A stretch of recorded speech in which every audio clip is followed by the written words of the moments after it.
الساعة ب7:30 عامل نظافة يشتغل في شارع عام بمنطقة راقية ببغداد. شاف جنطة سفر سوداء مرمية على الرصيف، بس كانت ملطخة بالدم وكان شكلها غريب وما كان يريد يتدخل، بس شك بيها. مباشرة خابر الشرطة اجت وضابط من الدورية حاول يفتح الجنطة، بس أول ما فتحها شوية تراجع اللي ورا وعيونه توسعت وقال بصوت عالي لحد يتقرب.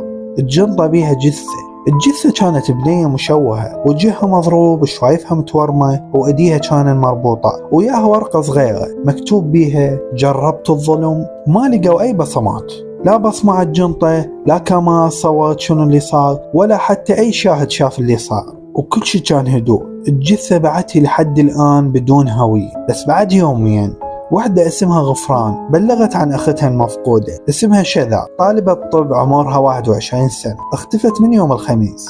آخر مرة طلعت للدوام وبعد ما رجعت طابقوا الوصف، وللأسف الجثة طلعت فعلا هي شذا. بس هنا بدت الأسئلة، شذا عندها أعداء؟ منو يكرهها لهالدرجة؟ وليش كتب جربت الظلم؟ الشرطة دورت بتليفون شذا، لقيت محادثات قديمة بين شذا وشخص اسمه سيف، شاب كان صديقها من زمان بس انفصلوا قبل أشهر. المحادثات كانت مليانة تهديدات، إذا ما ترجعي له راح تندمين، ما راح تظلين مرتاحة، راح تتذكرين حتى بجنازتك.